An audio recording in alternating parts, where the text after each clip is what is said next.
She's April. She's Molly. And we are... the Book Besties. He did a George Foreman. He named everybody George. If you were a child of the 80s and did not cheat at Choose Your Own Adventure, you're a liar. Could you imagine the Revolutionary War with a Boston accent? And now, somehow, you've opened a wormhole and Ben Affleck married J-Lo. Throw the damn tea in the harbor! Look at us sciencing. It's a story of an arranged marriage. Did you forget my name? Nope, I was doing it to make you stutter. I don't know what to do when an episode starts with me laughing before we've even gotten through. Oh my god, it's been a fun week of it's been a week of laughter here, so I'm glad I made you laugh because we've been having fun all week here. I'm exhausted. This is the last week of summer reading. Yep. And I'm so tired. Next week will be the girls' last full week. Yeah. So they start school on the last week of the month. So on this side of Virginia, they don't go back until after Labor Day. So my kids still have a few weeks, but this week was the last week of summer reading. Today is like the final day of summer reading. So next week starts like kids coming in for their prizes and stuff. So. Nice. That'll be busy. Yeah. My girls created a pool game this week. Pool, like pool or like no, swimming pool. Pool. First, I did this, and like, if that's first of all not how you hold a pool cube, but also it vaguely looks like I'm somehow masturbating a very large penis, a thin, large penis.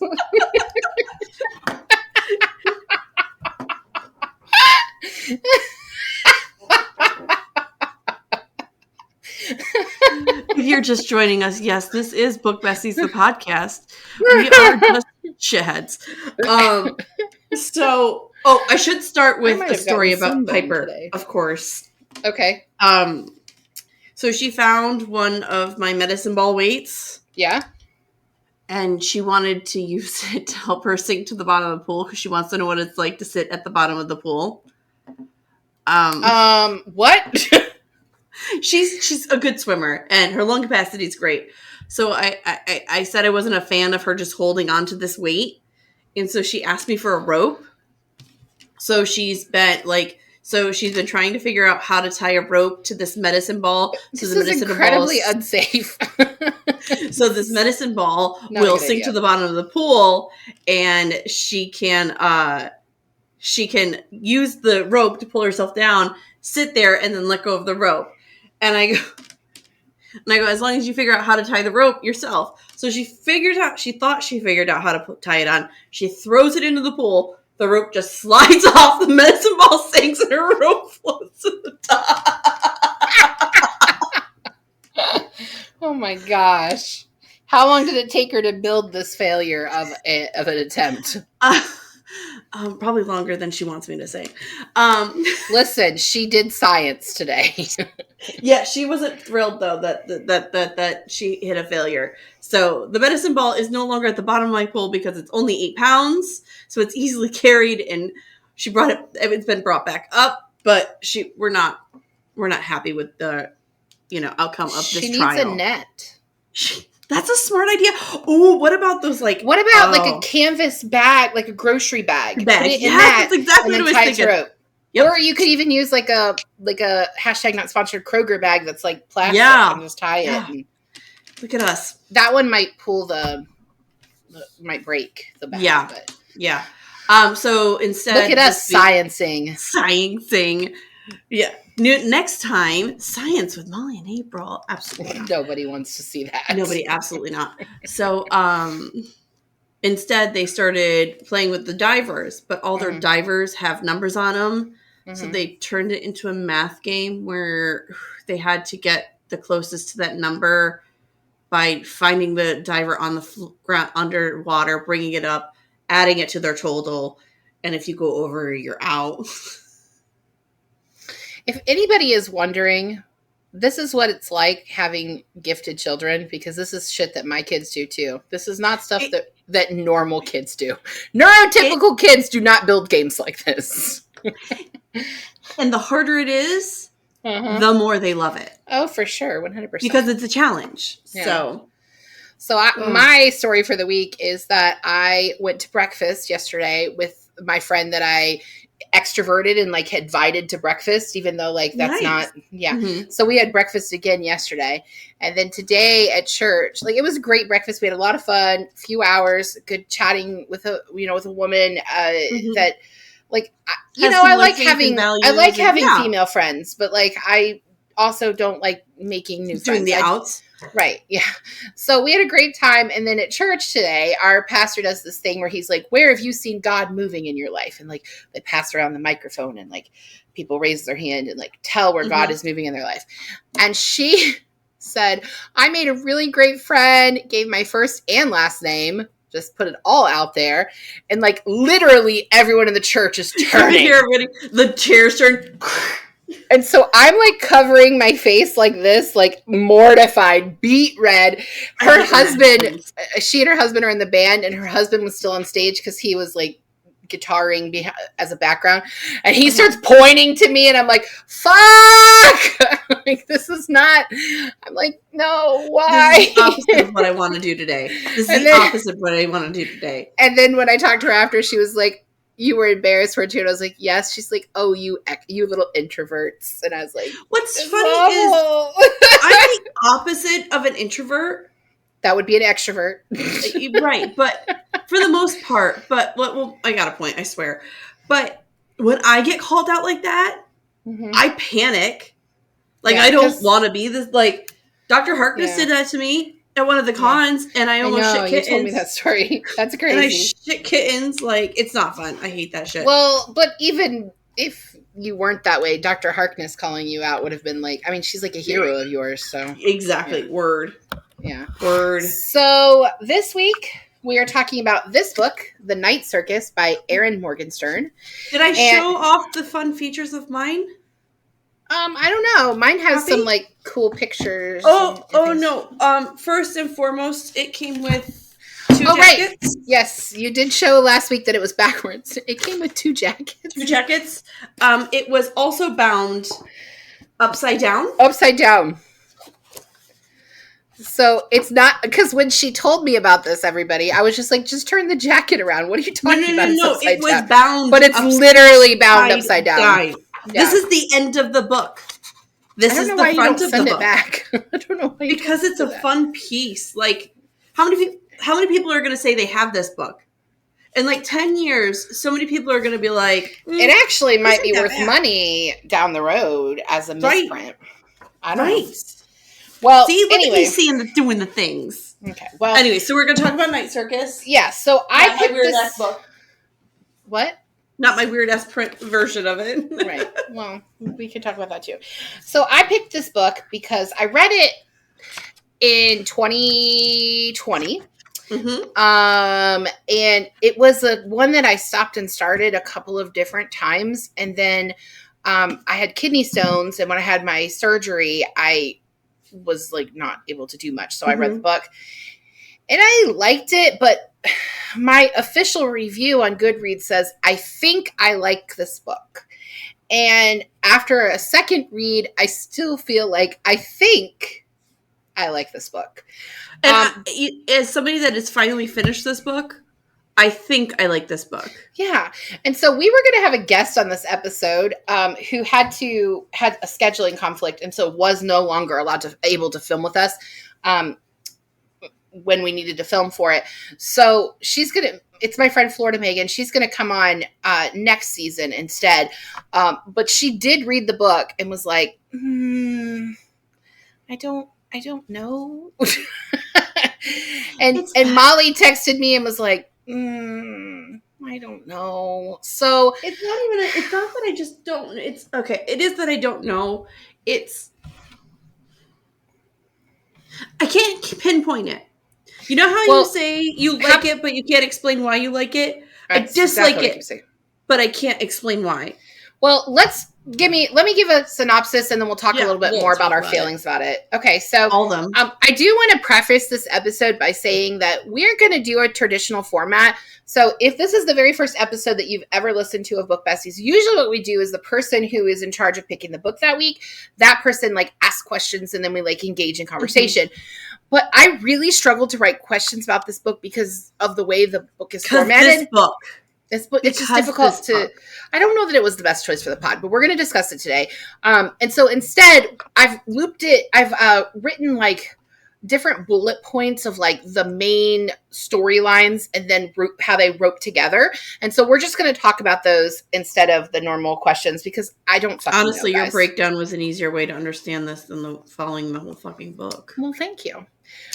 All right, so here's the synopsis. You do it for a living or something. I mean, you know. The circus arrives without warning. No announcements precede it, no paper notices on downtown posts and billboards, no mentions or advertisements in local newspapers. It is simply there when yesterday it was not.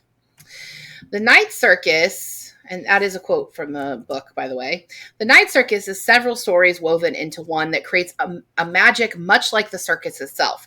It's a book for rêveurs, which is dreamers in French, the dreamers. But the truth about the circus is that it is actually the arena for a battle between two illusionists chosen as pawns in the game of very old friends. Celia Bowen and Marco Alistair are matched in a competition of strategy, wits, and strength. They are unaware that this particular fight is one to the death. In the midst of creating the circus to showcase their power, they fall in love, because of course they do.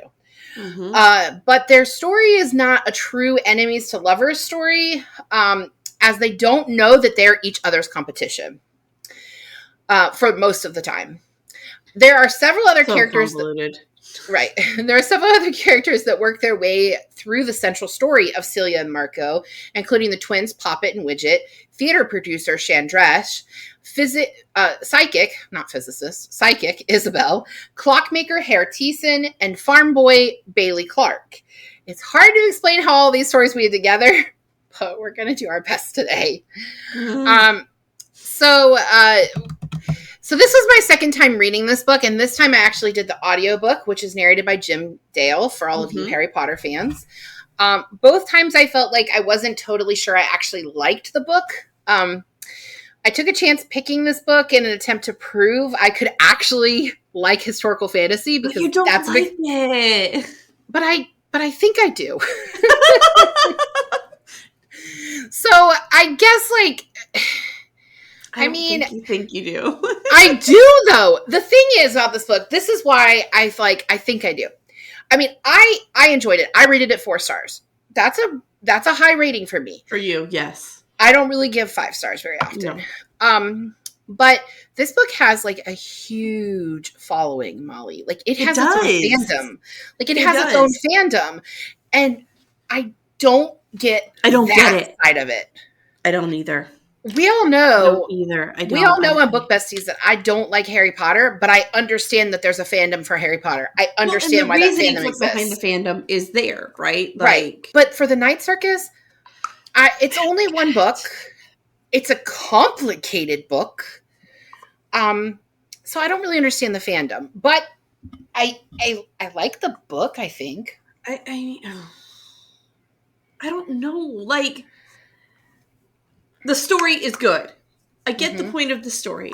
I like the writing. She's a good writer. She's a good writer. The details get muddy for me. She goes really hard sometimes in some of these scenes. Yeah. And you forget who's in the conversation or who's in the room or who is it's a lot of characters. It's a large cast of characters. In books like that, there's usually something in the book to like tell you who everyone is, like a reminder for the reader, especially how busy this book is. And there's just... And the book's not short. It's 387 pages. Like, this is a big book. I needed a guide. Yeah, that's fair. Poppet and Widget, I remembered. And then I can't even remember... I remember the assistant to the guy that created it. Marco, and I remember the illusionist, but I can't even remember her name because there's so many names in this. Yeah. And Tsukiko. I remember Tsukiko. That's it. Yeah. I couldn't tell you who her dad is. I couldn't I feel so hard. I feel like Bailey, I don't understand. Bailey. I feel like I don't understand the fandom because it is an overcomplicated standalone book. Like that's where I have the difficulty. This could have been.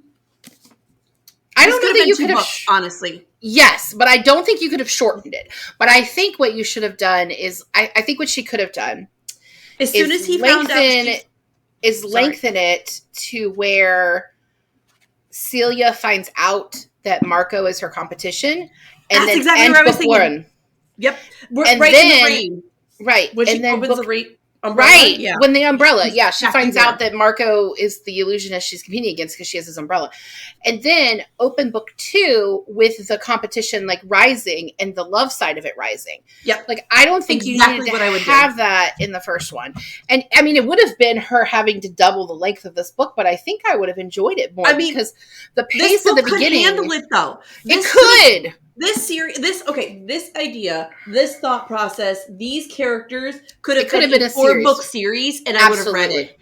Absolutely, 4-book series, and a 4-book series that's better than Twilight, probably. This feels like a cliff note of a bigger idea. Oh my gosh, that is a great description. Okay, so I'm on board with that, and I don't feel I feel like the problem is that the beginning of this book starts really slow. It's a slow start, but then when you get. But when you get to the point of when Celia and Marco are kissing and they feel that electrical charge, from then on the book is so fast.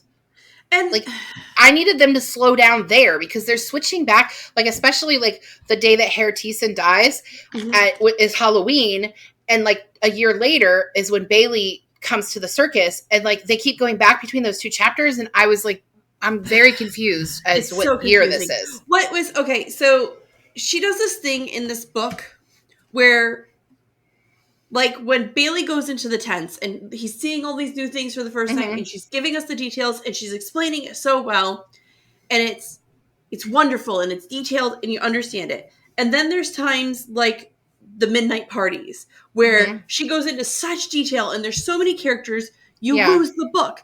And then there's moments like when the fortune teller, the girlfriend, goes to see Marco. And she blows the dust in his face. Isabel. And then that is all confusing because it's super vague. And her writing changes from vagueness to too much detail to perfect. It's the 3 little bears. And they don't do a good job establishing that Isabel can even do magic. We know that there's that point that when she takes, she has made a charm that But was that her or was it Tsukiko telling her to do it? No.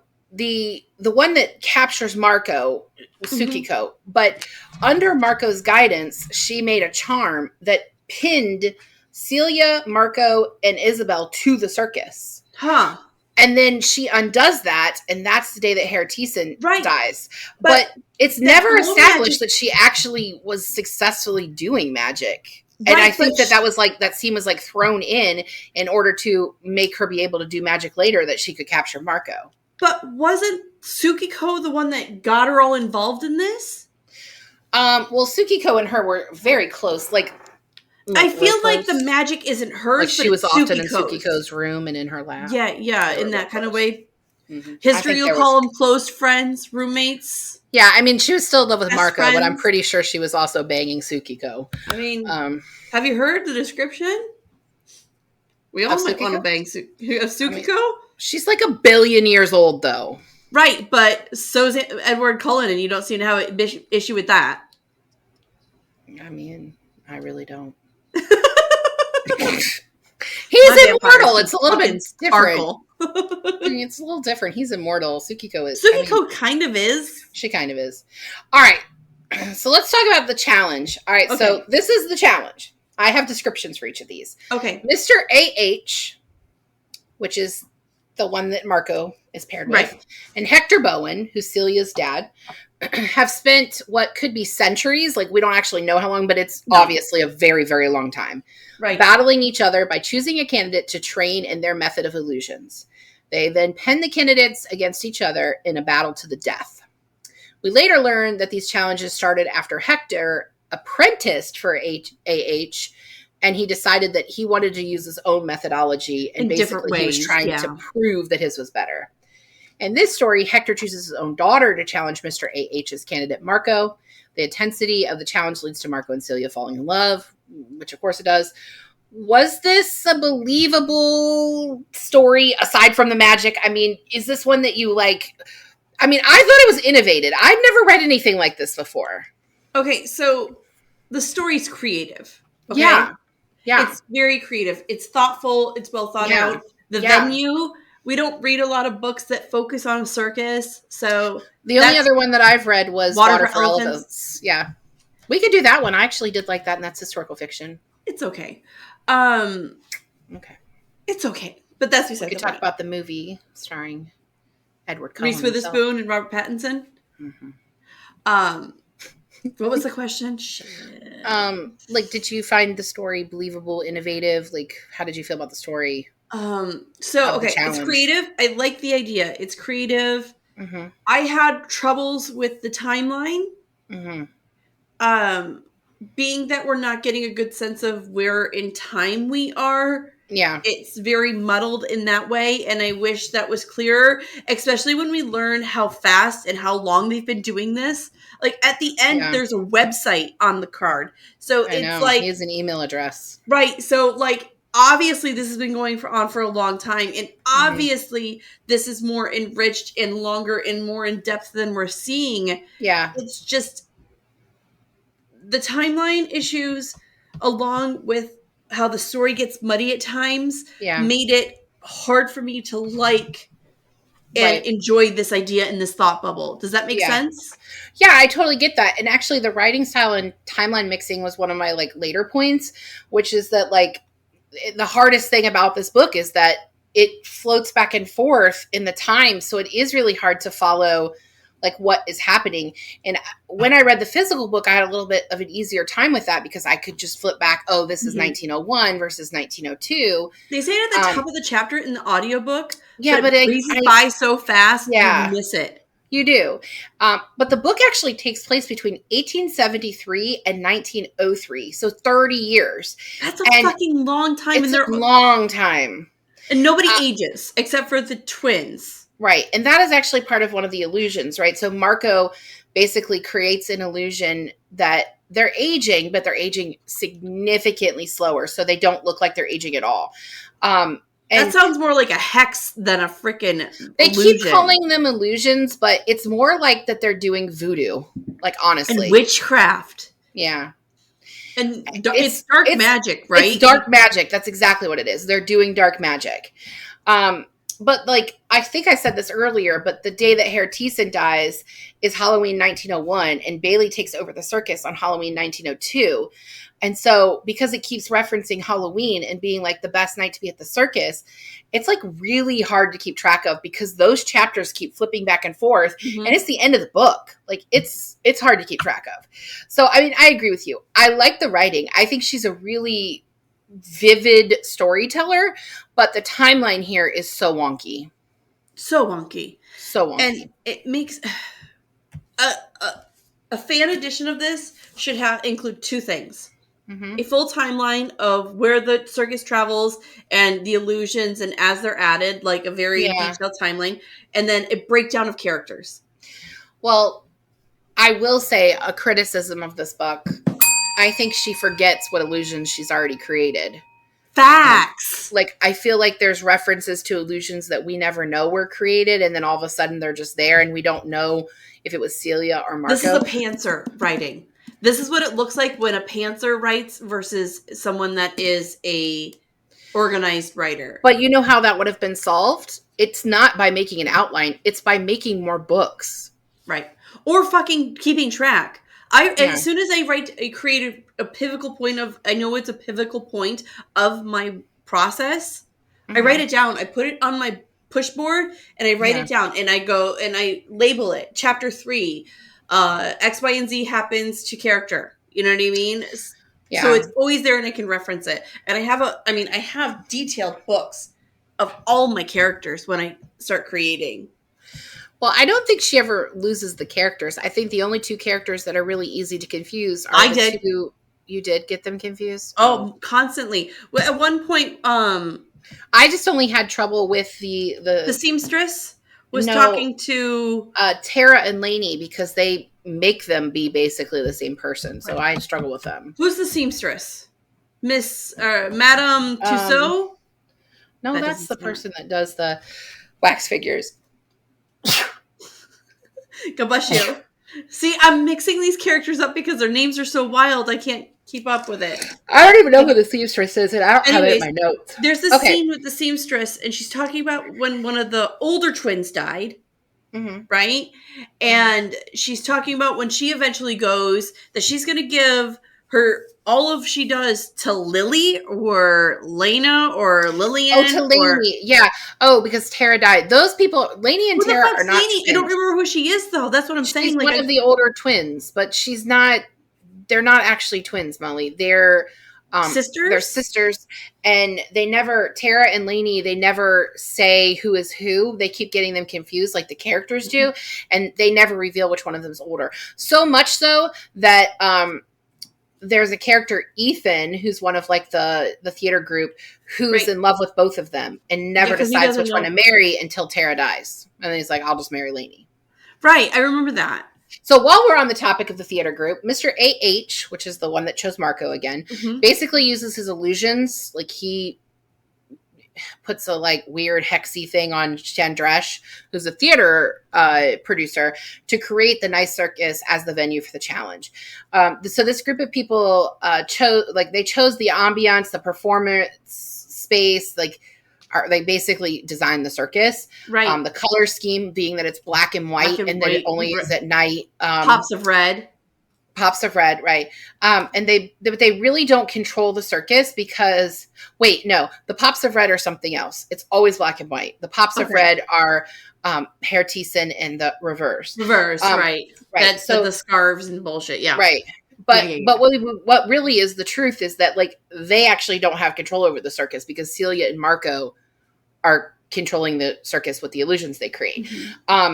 They just don't know that. So we learned throughout the story that they're not aging. We talked about that, and that no one connected to the circus is aging. So you've already said that you had difficulty like keeping track of them. I just wanted to like note, how did you feel about Tara dying? So she steps in front of a train, so they call it a suicide, but no one else has been able to die. So what was your feeling on that? I think Marco killed her. Well, I think A.H. did it, but yes. I think Marco killed her. I think Marco realized she was asking too many questions, and I think he probably went to A.H. and said, hey, this is what's going on, and A.H. probably said, deal with it. Well, I think the person... This is your problem, deal with it. I think that A.H. was talking to Celia's dad, Hector. Because they talk about how she can vaguely see him, but she couldn't for sure see him. He's like translucent, but he's not. Right. Yeah, it's very weird. She steps in front of the train because she's trying to see what's over there. But I'm pretty sure Mr. A.H. killed her, but I don't know how he undid Marco's spell. I don't either. All right, so Isabel and Marco, our two main characters. Yes. I'm sorry, not our two main characters. Isabel is our fortune teller. Isabel is the fortune teller for the circus, and she meets Marco when she finds his book of spells. They don't call it spells, but they call it markings or whatever. It's before the circus began. Charms. Book of Charms. That's it. Marco allows Isabel to move in with him, and they begin a romantic relationship. Eventually, Marco uses Isabel to keep an eye on Celia in the circus, while Marco continues to remain in London as Chandresh's assistant. When Marco and Celia admit they love each other, Isabel feels betrayed. She should. What sort of thoughts do you have on their story? Isabel is the fortune teller. She has this line in the end that perfectly, I feel like, sums up their relationship. She's talking to him before she blows the powder in his face, and it's like she's talking about how she was the right person at the wrong time. Right. And how she wanted it to be meant to be. She wanted to think that he was the one for her. She saw it in the cards. She saw the future, and she was denying herself. And if that is not a symbol and a representation of young love and loving the wrong person, I don't know what is. I have a different feeling about this. And it's a great symbol for what it's like to be in a relationship with a person you know that's bad for you, and you still stay with them. So I want to hear what you think. I feel like Isabel was using Marco. Really? I think that she was using Marco to have a roof over her head, someone to take care of her. You think she was a grifter? And I think she was doing the same thing with Tsukio. Or Tsukiko. It doesn't feel like it, though. Tsukiko? Maybe she's more powerful than we know. I think that Marco helps her gain power. But when she talks about there's a card from her original deck that she hides, and I'm pretty sure that card was meant to be like, I'm going to use the term voodoo again. Yeah. The lover's card to keep Marco in her, under her grasp. Oh, so you think so you think when she pickpocketed the Book of Spells, she saw he was powerful. She knew she could hitch her wagon to him, showing what little power she had. Right. And that's a really interesting thought. I don't know, because I'm not Erin Morgenstern, but that's the vibe I got. Really interesting thought. That is interesting. I think she's kind of shady. Have you looked that up? I wonder. That would be a really interesting fan theory to look up. I'll look it up, and if I find it, I'll put it in the notes, because I'm sure there's a Reddit thread about it. I'm sure there is. There is a whole fandom behind this book. Yeah. All right, so I want to talk about the clockmaker. So Herr Thiessen. I loved him. You know, he's a sweeter variation of my great grandfather. He reminds me very much of my great grandfather, who is German. So, if they ever cast this movie, they need to hire Mr. Feeney, and he just needs to have a German accent. That's Herr Thiessen. Facts. He's classically trained. I'm sure he has one. I'm sure. He always sounds vaguely British anyway, so he can do it. It's the proper posture and the... Yeah. So he's... Yeah. You do have a Princess Leia thing going on. So he is the clockmaker. He builds this very elaborate clock that there's no way it's fucking even possible. Whatever. He builds this clock for the circus. And that clock doesn't actually have any magic other than Celia keeping it going without it being damaged. And after he visits the circus for the first time, he sort of becomes obsessed with the circus, and he starts this group called the Reveres. He starts writing basically articles that are published about the circus, and he wears a single piece of red clothing to separate himself from the circus. So he's in all black and white with one single piece of red clothing. And basically he starts a movement of people who follow the circus all over. He's the first fandom. He's the first fandom. Yeah. Yeah, exactly. And the parts of the book that we read, like his writing, are all second person, which I found really odd. And I didn't like that. I know what she was trying to do, but I didn't like it. Same. I see what she's trying to do, but this book is already complicated. Yeah. Changing the point of view makes it harder. She could have just made that look like an article in the text. That's what I was just going to say. Make like it they look did like for a sample from the book. Evelyn Hugo. So it's like a sample. Yeah, right. Right. Make a snippet. Don't. Yeah. Don't. Yes. I didn't like the second point of view. It almost made it feel like a choose your own adventure book, which is how I always feel anytime I read a second person point of view. And I was just like, I'm not here for that. I have a love-hate with those. I know. I always lost and went back and cheated. I cheated. Okay, good. We're on the same page. If you were a child of the 80s, it did not cheat at Choose Your Own Adventure. You're a liar. Liar. I give you this because you a liar. Hashtag liar.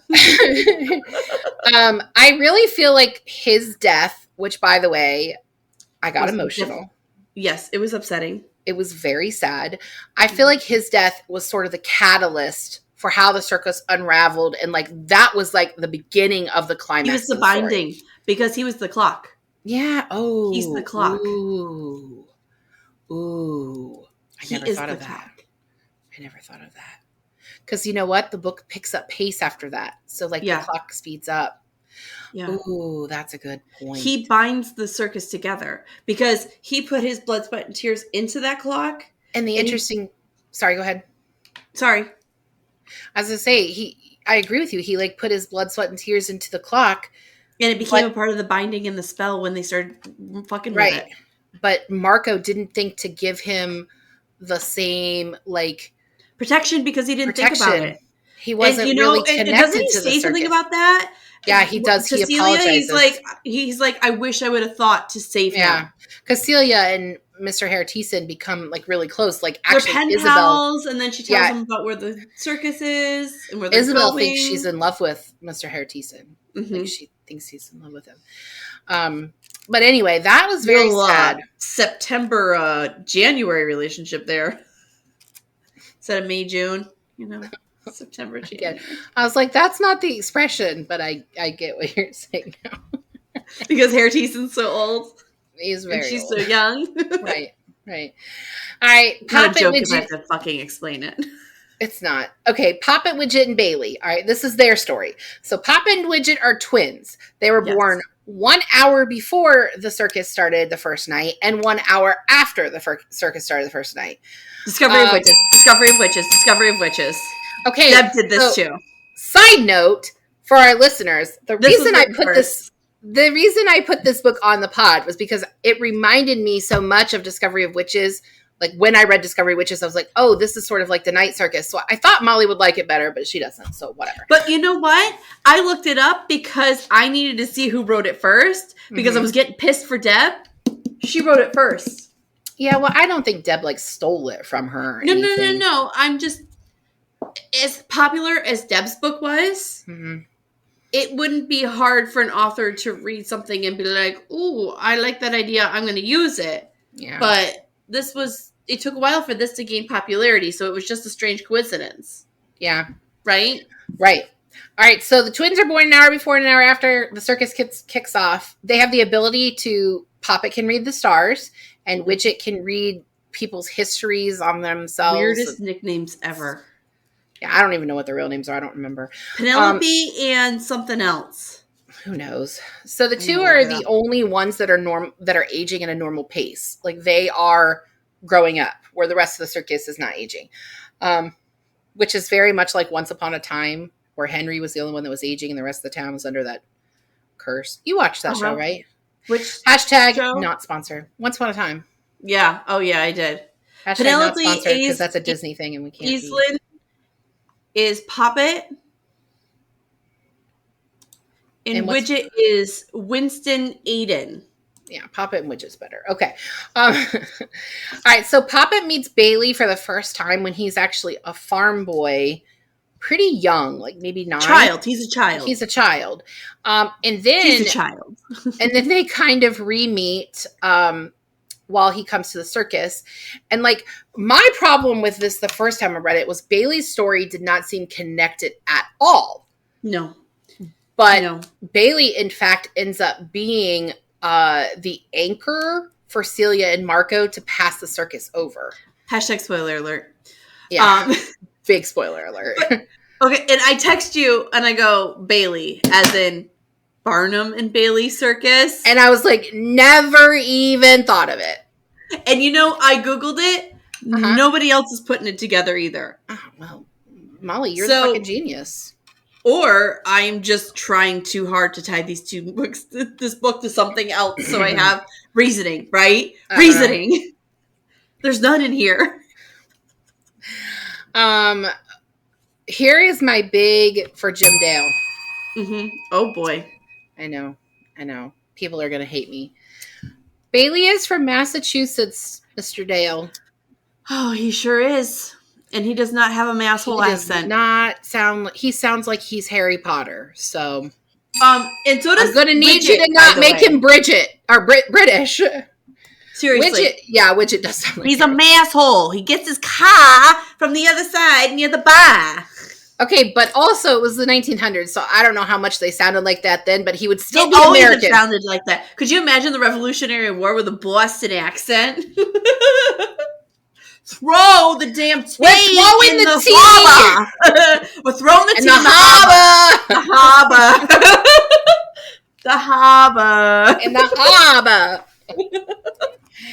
Have you seen that commercial with John Krasinski, Chris Evans, Rachel McAdams, like all the Bostonians? Yeah. And he's like, look at the car. Look at the car.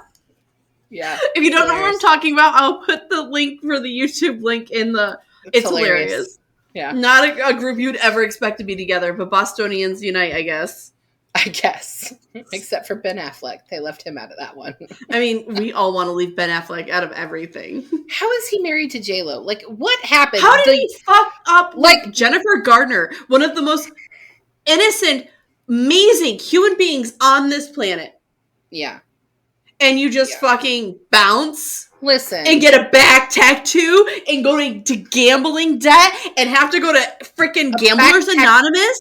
A back tattoo of a phoenix because you were rising on the ashes. What ashes? She literally makes cookies on her Instagram page. Like, what the fuck? She is my favorite, one of my favorite human beings on this planet. She's too pure for all of us. I know. And like, I'm really tired of Gen Z deciding that they can just, like, they know all the things. We've got ice in our veins. Listen, little Gen Z. You have invented nothing. You are recycling our clothes and our music in your TikToks, and now, somehow, you've opened a wormhole and Ben Affleck married J-Lo. Look, I'm not liking this variation of the metaverse. Right? Set it back. Set it back. Fix it. Undo it. Because I'm tired of seeing Ben Affleck on my timeline. I'm tired of it. And while you're at it, get rid of the Kardashians, because I'm tired of them too. Whatever. Anyways, Night Circus. Oh, right. What are we here for? Fuck. This book. This book. All right, so let's talk about the lovers. Marco and Celia. Oh, Marco and Celia. All right, so they fall in love while they're competing, and they both basically forfeit through a loophole that they basically remove themselves from our dimension. They do what her dad did. Separate plane, man. They did what her dad did, except they do it better because like they're actually on the separate plane as opposed to like straddling. Mm-hmm. How do you feel about? Is this an enemies to lovers story? Is it that? It's a story of an arranged marriage, but it's not an arranged marriage. It is two children who are promised to each other, but they're promised to kill each other. It is the weirdest game of chicken I have ever read. Isn't that like one of the stories from, what's the Marvel movie with Chris Pratt? Captain America? No, Guardians of the Galaxy. Aren't the sisters supposed to kill each other? Yes. Gamora, is that her name? Gamora? Yes, they're because their dad Thanos was pitting Gamora and what the fuck is her name? I don't know. She's played by Amelia Pond. And Nebula. Nebula. What happens is Thanos. I almost knocked that over. Thanos. Say it how you want. Thanos would make them fight as siblings. And every time one lost and one won, the one that lost would go in for repairs. Henceforth, Nebula always having upgrades because she was never good enough to beat her sister. Right. So what's not fair to Nebula was she was a different race and planet than Gamora. She was never going to beat Gamora because of Gamora's childhood and where she was raised. They were raised warriors. Nebula was raised on from a planet as an orphan from a planet that was of civilness. They were not bred or raised for war. It was, sorry, I'm going into nerd hard. I didn't realize I was spiraling. I'm sorry. I'm just letting it happen. Anyways, my point is you are bound. It's different though, because these rings that they burn into the two lovers' hands, symbolizes marriage. It symbolizes a bond. It symbolizes this And binding. that's not always how they do it. They don't always make the markings on the hands. No. Sukiko, hers was on her back. Right. So So I think it was very pointed that it was on their ring finger. They were bound in almost a marriage. Absolutely. Yeah. Absolutely. Yeah. It makes the most sense. It just, I think they don't know what they did. I think they bound them with rings and they didn't realize what they put into play when they created wedding rings, and they did the sacredness of the marriage ring and like the symbolization of that, Right. I think it's really interesting that Tsukiko tries to convince Celia that Marco doesn't really love her. And after they sleep together the first time, even her dad is like, "You don't want to be a whore for him. Like, you don't." Yeah. Oh, you're his whore. Yeah. I think what it was is the reason I think Tsukiko was trying to convince her to let go of Marco is Tsukiko wanted to keep the circus as is. She loved her life. She loved Celia. She loved her people. And Celia was her people. And she didn't fucking care about Marco. She cared about Celia and wanted to keep Celia safe. And I'm not so sure that, because spoiler alert, Tsukiko was formerly Mr. AH's. She was the last contestant for AH. And she won. Previous winner. Right. Too. She won when her competitor lit herself on fire because she loved Tsukiko. They both fell in love. Yeah. And I mean, that magic has to have some sort of love spell in it because Tsukiko fell in love with her opponent too. Well, she describes it as just like being such a powerful connection that you can't help but fall in love. I mean, and more of an infatuation. It's the enemies to lover trope, though. I mean, that's what happens in enemies to lover, right? Like you can't. It's also like a PTSD story. It's you and I went through the same terrible thing together. Yeah. And the only other person that understands what I'm going through and the pressure I'm under and how I'm feeling about this is right there. And you're my opponent at the same time. Well, neither one of them realizes that this is to death. And once they figure that out and Marco tells they want out. When he tells him, "I'm in love with her," he's like, "Then you're a fool. You shouldn't have done that." Yes. You guys got to fight to the death. The fact that Celia's dad was willing to sacrifice his own daughter, although I don't think he ever had that connection with her because, like, he didn't Celia's mom care. Celia's mom had her. He didn't even know. Hector didn't even know that she had a kid. He basically seduced the mom, put some sort of weird trance on her, slept with her a few times. Celia was made in that process, and he bounced on her before he even knew about Celia. And then she was so obsessed with her. She killed herself. I think she killed herself also because her daughter was doing weird shit. Like Celia had like a natural ability. Right. I'm not dealing with this. Go see your father. Yeah. Right. Every mother has ever said. So I don't have this in here, but I do want to talk about that final scene because I know it was really confusing. So like what happens at the end, I'm spoiler alert and all over the place here, but basically when Celia and Marco take themselves on a different plane, they anchor Bailey to the circus. He agrees to do this, so he's not forced to do it. He agrees to do it. He's going to stay with Poppet and Widget. He's in love with Poppet, basically. Another love story. A very subtle love story, but a very nice... It's another love story in there. Yeah. Well, how could you not fall in love with a girl with fiery red hair? I mean, come on. I know. I married the ginger. Yeah. I know you did. Tom also married the ginger. Except today it's purple. It is purple. I don't even know if it's being picked up on camera, but it's purple. Okay.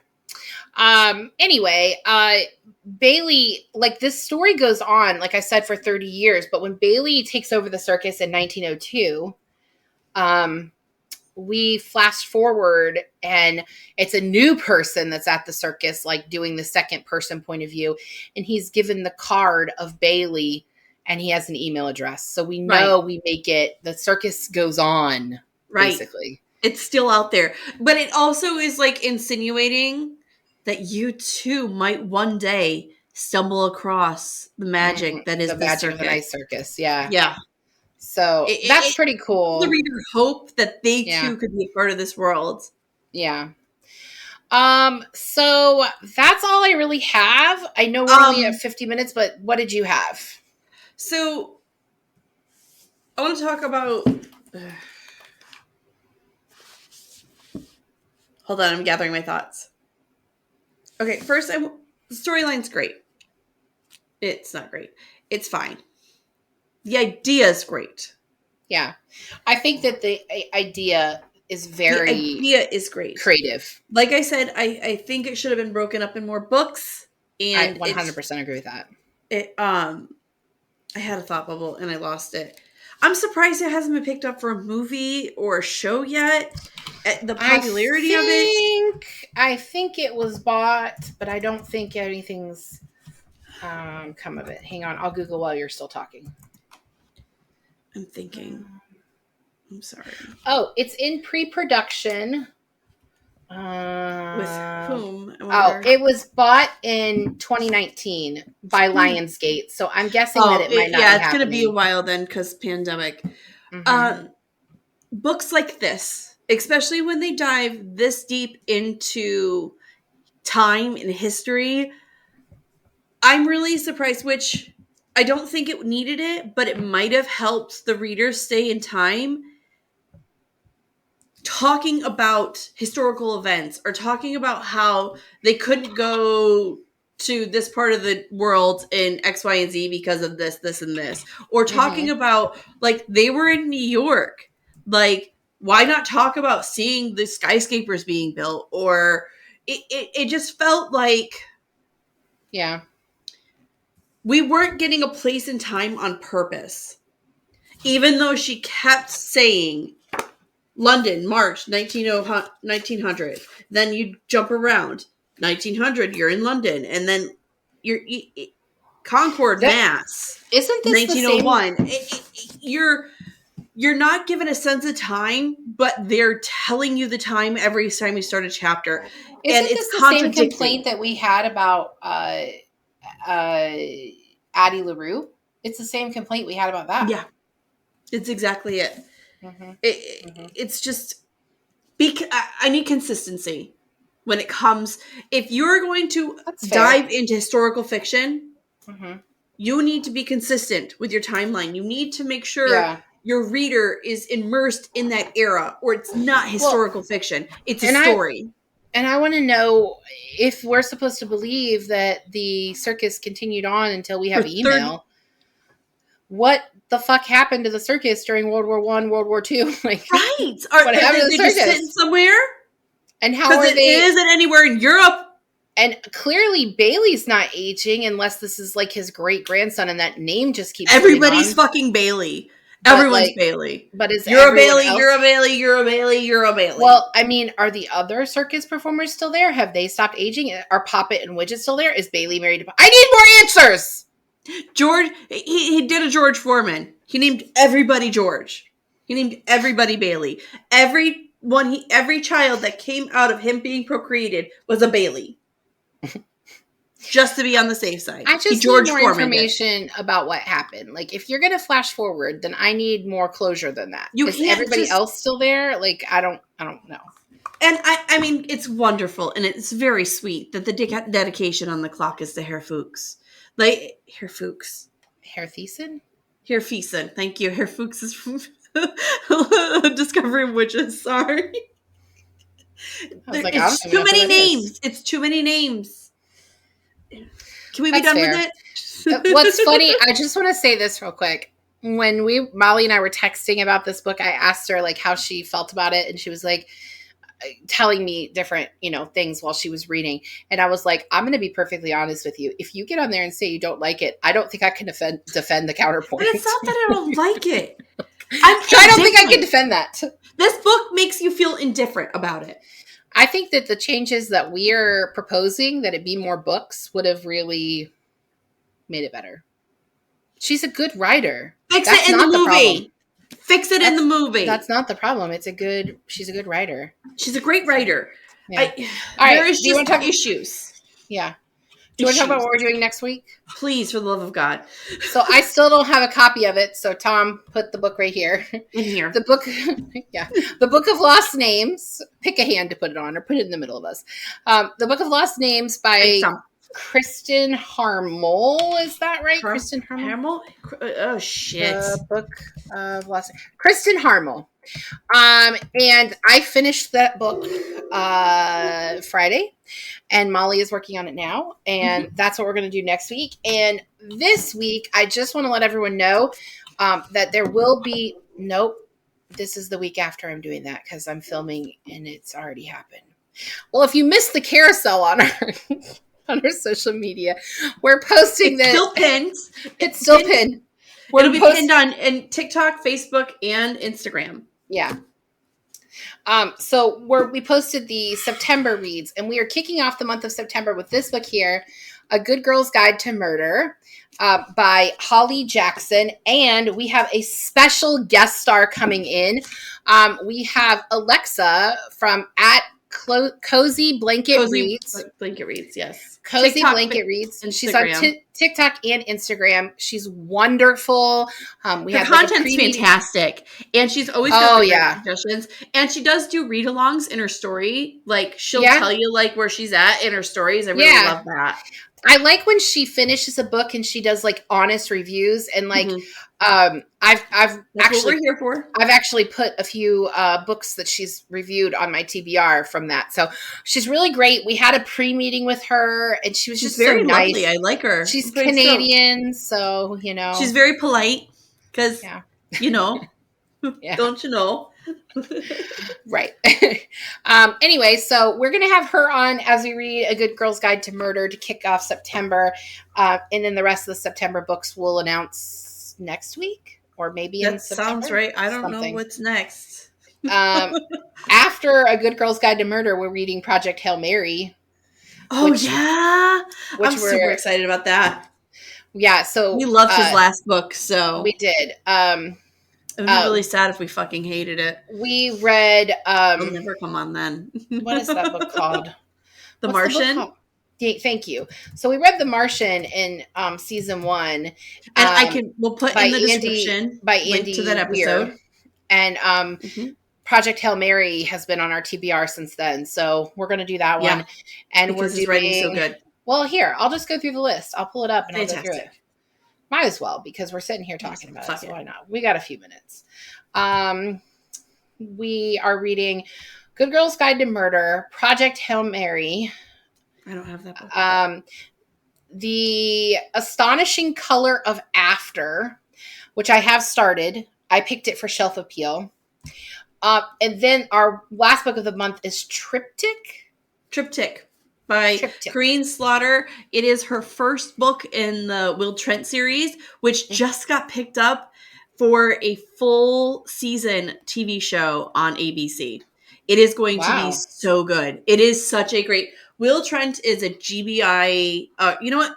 Wait and hear the episode, and I've never heard of it or read it, but Molly has been wanting me to read it for a while. I love the series. There's so many books, and the stories are so good. And Will Trent is such a flawed... Is it mystery? He's a Georgia Bureau investigation detective, and he does murders and crimes like missing persons and murder and things like that. He's done terrorist things. Like there's a novelette where he's stuck in an airport and like it's just him, and the novelette is just him trying to solve something in one of his shifts at the airport. It's really funny. Okay. I'm gonna take. If you know Will Trent, it's funny for him. Okay. I'm gonna take. Yeah, I know the character. I'm sorry. I don't know. I talk about this guy like I know him. He's one of my book boyfriends, Will Trent. That's fair. Because I love a broken bird. That's fair. Wounded so that's bird. what we got coming up in September. So next week we'll talk about the Book of Lost Names. Historical fiction, everybody. Historical fiction. How are you liking it? Huh? How are you liking it? I already read it. I finished it on Friday. We'll talk about it next week. Well, you'll find out next week how I liked it. Yay. Oh, I love that look. Okay, we're going to go. You're just going to pack this for next week? I'll save my opinion for next week, okay? Okay. All right. I think that's it. Anything else, Molly? I got nothing else. Till next time, guys. I love you, friend. Love you. Till next time. Bye. Thank you for joining us on Book Besties. Don't forget to like and subscribe. The views discussed here are those of Molly and April, not those of anyone else. Today's book was The Night Circus by Erin Morgenstern.